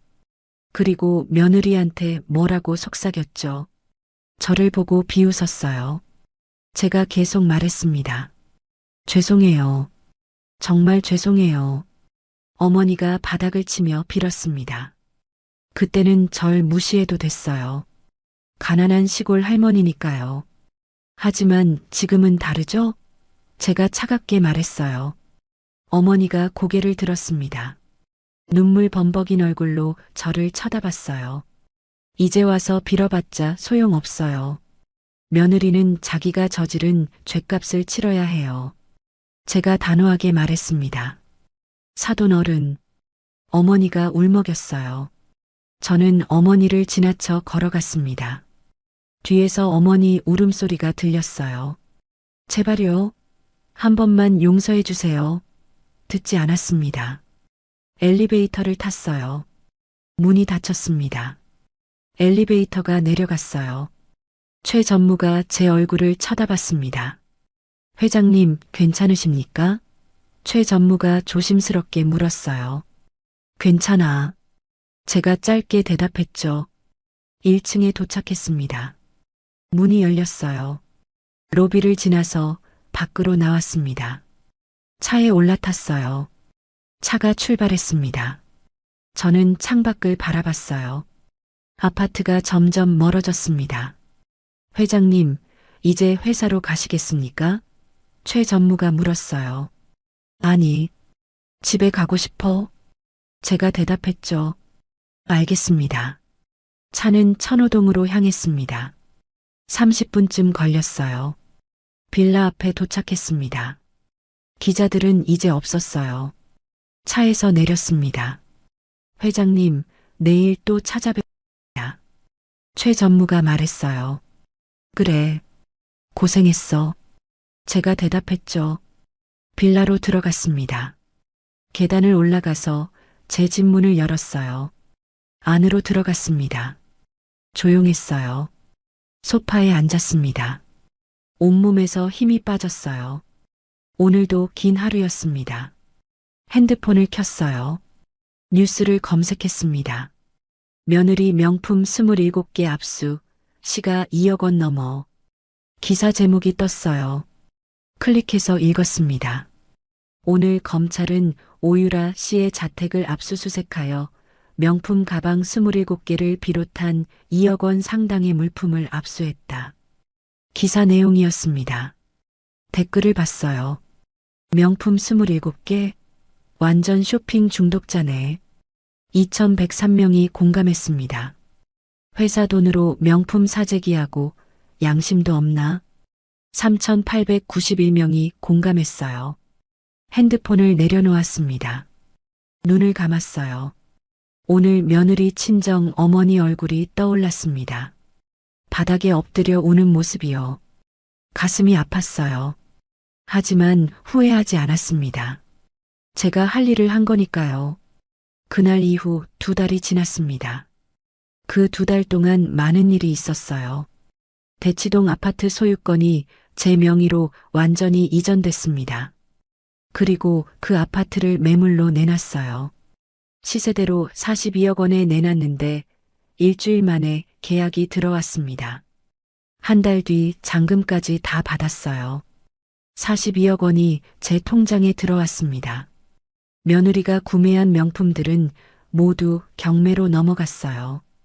에르메스 버킨백 5개는 개당 5천만 원씩 총 2억 5천만 원에 낙찰됐습니다. 샤넬 가방들도 1억 원 넘게 팔렸어요. 총 4억 원 정도가 회수됐습니다. 모두 회사 계좌로 돌아왔어요. 그 2달 동안 기자들이 계속 찾아왔습니다. 인터뷰 요청이 쏟아졌어요. 하지만 다 거절했습니다. 재판이 끝날 때까지는 말하고 싶지 않았거든요. 검찰 조사도 여러 번 받았습니다. 아들과 며느리의 범죄 사실을 하나하나 진술했어요. 도박장 출입 기록, 명품 구매 내역, 법무사와 주고받은 이메일. 모든 증거가 검찰에 넘어갔습니다. 그동안 천호동 빌라에서 혼자 살았어요. 조용했습니다. 가끔 옆집 아주머니가 찾아와서 밥을 같이 먹자고 했어요. 저는 거절하지 않았습니다. 아주머니와 함께 밥을 먹으며 이런저런 이야기를 나눴어요. 금주 씨, 힘들지 않으세요? 아주머니가 물었습니다. 괜찮아요. 제가 대답했죠. 아드님이 감옥에 계시는데 제 선택이었어요. 후회하지 않아요. 제가 단호하게 말했습니다. 아주머니가 제 손을 꽉 잡았어요. 회사 일도 계속했습니다. 일주일에 2~3번 평택 본사로 출근했어요. 임원 회의에 참석하고 중요한 결정을 내렸습니다. 최 전무가 실무를 잘 처리해줬어요. 회장님, 회사는 잘 돌아가고 있습니다. 최 전무가 보고했습니다. 고마워. 내가 있어서 든든해. 제가 말했죠. 그렇게 2달이 흘렀습니다. 그리고 오늘 첫 공판 날이 왔어요. 아침 일찍 일어나서 준비했습니다. 샤워를 하고 정장을 꺼냈어요. 검은색 정장에 흰색 블라우스였습니다. 백화점에서 새로 산 옷이었어요. 거울을 봤습니다. 2달 전보다 얼굴이 좀 편안해 보였어요. 9시에 최 전무가 왔습니다. 함께 차를 타고 서초동 법원으로 갔어요. 30분쯤 걸렸습니다. 법원 건물 앞에 도착했어요. 차에서 내리자마자 기자들이 몰려왔습니다. 회장님, 박금주 회장님, 기자들이 소리쳤어요. 카메라 플래시가 터졌습니다. 오늘 재판 결과에 대해 어떻게 예상하십니까? 한 기자가 마이크를 들이댔어요. 최 전무가 저를 가렸습니다. 비켜주십시오. 지금은 답변 불가합니다. 최 전무가 단호하게 말했어요. 기자들을 뚫고 법원 건물 안으로 들어갔습니다. 로비를 지나서 엘리베이터를 탔어요. 3층으로 올라갔습니다. 복도를 걸어서 제312호 법정 앞에 섰어요. 문을 열고 들어갔습니다. 법정 안은 이미 사람들로 가득했어요. 방청객들이 자리를 다 채우고 있었습니다. 저를 보자 웅성거렸어요. 저기 회장님이시다. 직접 오셨네. 수군거리는 소리가 들렸습니다. 최 전무가 저를 앞쪽 자리로 안내했어요. 피해자 측 자리였습니다. 앉았어요. 주변을 둘러봤습니다. 오른쪽에는 검사석이 있었고 왼쪽에는 피고인석이 있었어요. 10시 정각 법정 뒤쪽 문이 열렸습니다. 교도관들이 들어왔어요. 그리고 그 뒤로 아들과 며느리가 들어왔습니다. 2사람 모두 수갑을 차고 있었어요. 파란색 죄수복을 입고 있었습니다. 아들이 저를 봤어요. 눈이 마주쳤습니다. 아들 얼굴이 많이 수척해져 있었어요. 2달 만에 살이 많이 빠진 것 같았습니다. 어머니, 아들이 입을 열려고 했어요. 저는 고개를 돌렸습니다. 아들을 보지 않았어요. 며느리도 많이 변해 있었습니다. 화장기 없는 맨얼굴이었어요. 머리도 산발이었습니다. 예전에 그 도도한 모습은 어디에도 없었어요. 피고인들, 앞으로 나오십시오. 교도관이 말했습니다. 아들과 며느리가 피고인석으로 걸어갔어요. 수갑 때문에 걸음이 어색했습니다. 피고인석에 앉았어요. 2사람 모두 고개를 숙이고 있었습니다. 변호사들이 들어왔어요. 아들 쪽에 변호사 1명, 며느리 쪽에 변호사 1명이었습니다. 검사도 들어왔습니다. 김민재 검사였어요. 저한테 고개를 숙여 인사했습니다. 저도 고개를 끄덕였어요. 모두 기립. 법원 직원이 외쳤습니다. 사람들이 모두 일어났어요. 판사가 들어왔습니다. 50대 중반쯤 돼 보이는 남자였어요. 판사가 판사석에 앉았습니다. 착석하십시오. 판사가 말했어요. 사람들이 앉았습니다. 지금부터 2024 고압 1287호 횡령 및 배임 사건 공판을 시작하겠습니다. 판사가 서류를 펼쳤어요. 피고인 김진수, 오유라, 두 사람 맞습니까? 판사가 물었습니다. 네, 맞습니다. 아들이 작은 목소리로 대답했어요. 네. 며느리도 대답했습니다. 검사, 기소 내용을 진술하십시오. 판사가 검사를 쳐다봤어요. 김민재 검사가 일어났습니다. 서류를 들고 읽기 시작했어요. 피고인 김진수는 2023년 1월부터 2024년 10월까지 진수푸드 법인카드를 사적으로 사용하여 총 8,700만 원을 횡령했습니다. 검사 목소리가 법정에 울려 퍼졌습니다. 주요 사용처는 강남 소재 유흥업소 및 불법 도박장이며 회사 비자금 3억 원을 무단으로 인출하여 도박 자금으로 사용했습니다. 검사가 계속 읽었어요. 피고인 오유라는 같은 기간 진수푸드 법인카드를 사적으로 사용하여 총 1억 2천만 원을 횡령했습니다. 주요 사용처는 명품 매장 및 성형외과이며 회사 자금을 개인 용도로 유용했습니다. 검사가 다음 장을 넘겼습니다. 또한 피고인 오유라는 피해자 박금주 씨를 치매 환자로 허위 진단받게 하여 성년후견인이 되려 했으며 이를 통해 피해자의 재산을 편취하려 했습니다. 이는 사기미수 및 사문서 위조 혐의에 해당합니다. 검사가 마지막까지 읽었어요. 따라서 검찰은 피고인 김진수에게 징역 7년, 피고인 오유라에게 징역 5년을 구형합니다. 검사가 자리에 앉았습니다. 법정이 조용해졌어요. 변호인, 의견 진술하십시오. 판사가 아들 쪽 변호사를 쳐다봤습니다. 변호사가 일어났어요. 존경하는 재판장님, 피고인 김진수는 자신의 잘못을 깊이 뉘우치고 있습니다. 변호사가 말하기 시작했어요. 피고인은 회사에 10년간 성실히 근무했으며 이번 범행은 일시적인 판단 착오에서 비롯된 것입니다. 변호사 목소리가 법정에 울렸습니다. 또한 피고인은 피해자의 친아들로서 가족 간 화해의 여지가 충분히 있습니다. 관대한 처분을 부탁드립니다. 변호사가 앉았어요. 저는 코웃음을 쳤습니다. 며느리 쪽 변호사가 일어났습니다. 존경하는 재판장님, 피고인 오유라는 어린 자녀를 둔 어머니입니다. 변호사가 말했어요. 피고인이 구속되면 자녀가 외조부모 손에 맡겨져야 하는 상황입니다. 자녀의 정서적 안정을 위해서라도 선처를 부탁드립니다. 변호사가 애원하듯 말했습니다.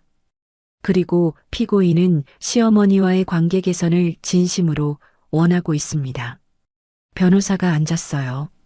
저는 고개를 저었습니다. 피해자 측 의견 진술하시겠습니까? 판사가 저를 쳐다봤습니다. 최 전무가 저를 쳐다봤어요. 고개를 끄덕였습니다. 일어났어요. 법정이 조용해졌습니다. 모두가 저를 쳐다봤어요. 존경하는 재판장님, 제가 입을 열었습니다. 목소리가 떨렸어요. 저는 35년 넘게 아들을 키웠습니다. 제가 말하기 시작했어요. 새벽 4시에 일어나서 반찬 가게 일을 했습니다. 저녁 8시까지 일했어요. 손님 한 분이라도 더 받으려고 악착같이 일했습니다. 제 목소리가 법정에 울렸습니다. 그렇게 번 돈으로 아들을 대학까지 보냈습니다. 서울로 보내서 취직도 시켰어요. 회사도 만들어줬습니다. 제가 계속 말했어요. 아들이 고개를 숙였습니다. 하지만 제 아들은 저를 배신했습니다. 제가 목소리를 높였어요. 취임식에 오지 말라고 했습니다. 격이 안 맞는다고 했어요. 명절에도 오지 말라고 했습니다. 제가 하나하나 말했습니다. 법정이 조용했어요. 그리고 며느리는 더 악질이었습니다. 제가 며느리를 쳐다봤어요.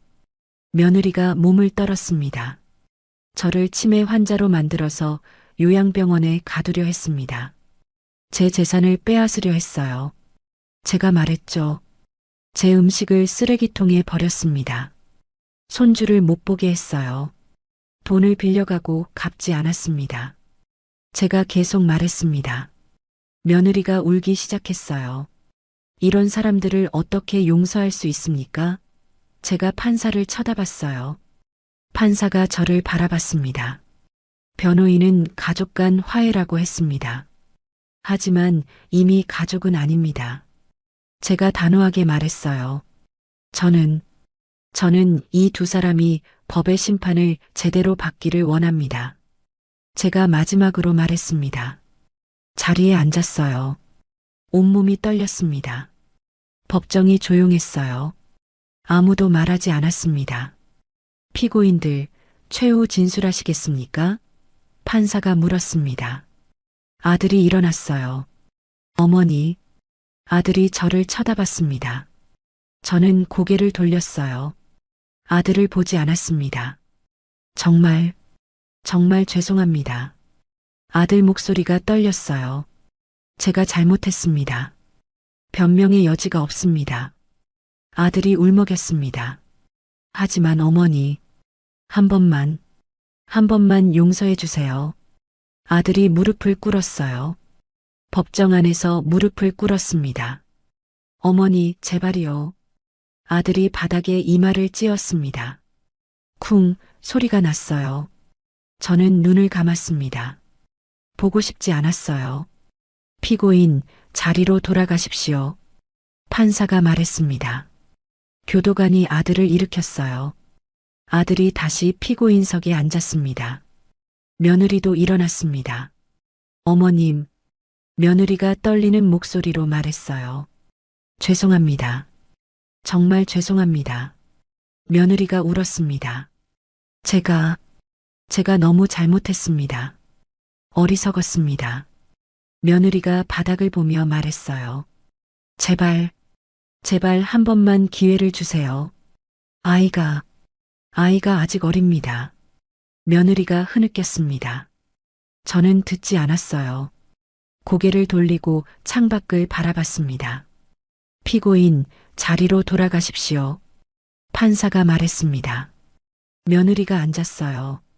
판사가 서류를 정리했습니다. 오늘 공판은 여기까지 하겠습니다. 판사가 말했어요. 다음 공판 기일은 추후 통보하겠습니다. 증인 신문과 증거 조사를 거쳐 선고 공판을 진행할 예정입니다. 판사가 일어났습니다. 모두 기립. 법원 직원이 외쳤어요. 사람들이 일어났습니다. 판사가 나갔어요. 교도관들이 아들과 며느리를 데리고 나갔습니다. 아들이 뒤를 돌아봤어요. 저를 쳐다봤습니다. 어머니, 아들이 입모양으로 말했어요. 저는 고개를 돌렸습니다. 아들이 끌려나갔어요. 법정을 나왔습니다. 최 전무가 저를 부축했어요. 회장님 힘드셨죠? 최 전무가 조심스럽게 말했습니다. 괜찮아. 제가 짧게 대답했죠. 차를 타고 집으로 돌아왔습니다. 천호동 빌라에 도착했어요. 집에 들어가서 소파에 앉았습니다. 온몸에 힘이 빠졌어요. 그렇게 또 시간이 흘렀습니다. 한 달 뒤 두 번째 공판이 있었어요. 증인 신문이었습니다. 회사 직원들이 증인으로 나와서 아들과 며느리의 범행을 증언했어요. 또 한 달이 지났습니다. 세 번째 공판에서는 증거 조사가 이루어졌어요. 법인카드 내역, 도박장 출입 기록, 명품 구매 영수증, 모든 증거가 법정에 제출됐습니다. 그리고 다시 한 달이 지났습니다. 총 5달이 흘렀어요. 오늘이 선고 공판 날이었습니다. 아침 일찍 일어나서 준비했어요. 정장을 입고 거울을 봤습니다. 5달 전보다는 좀 편안해 보였어요. 9시에 최 전무가 왔습니다. 함께 차를 타고 법원으로 갔어요. 법정 안으로 들어갔습니다. 방청석은 이번에도 가득 찼어요. 피해자 측 자리에 앉았습니다.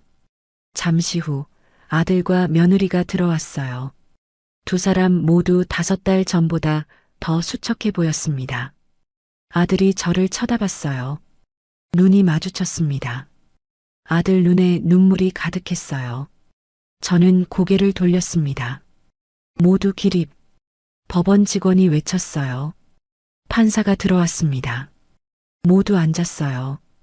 지금부터 2024 고압 1287호 횡령 및 배임 사건 선고 공판을 시작하겠습니다. 판사가 말했어요. 피고인들 일어서십시오. 아들과 며느리가 일어났습니다. 두 사람 모두 떨고 있었어요. 판사가 서류를 펼쳤습니다. 주문. 판사가 읽기 시작했어요. 피고인 김진수를 징역 7년에 처한다. 법정이 조용해졌습니다. 아들이 비틀거렸어요. 옆에 있던 변호사가 아들을 붙잡았습니다. 피고인 오유라를 징역 5년에 처한다. 판사가 계속 읽었습니다. 며느리가 주저앉았어요. 바닥에 털썩 앉으면서 울기 시작했습니다.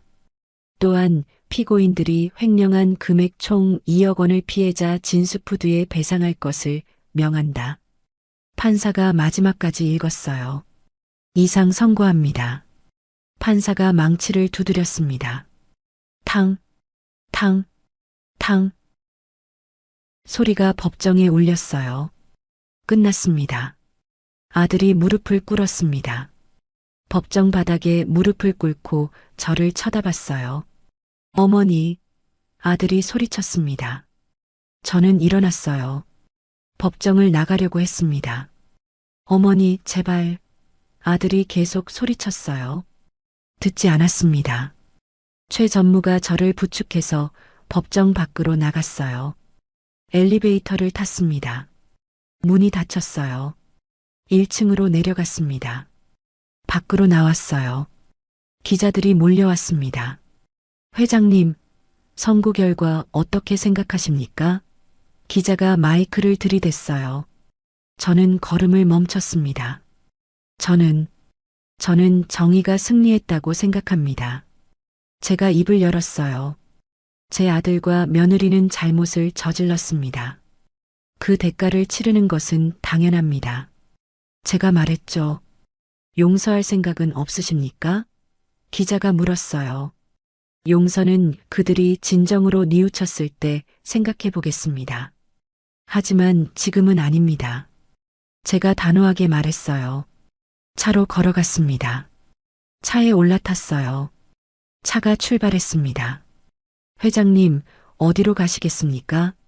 최 전무가 물었어요. 평택으로 가자. 제가 대답했죠.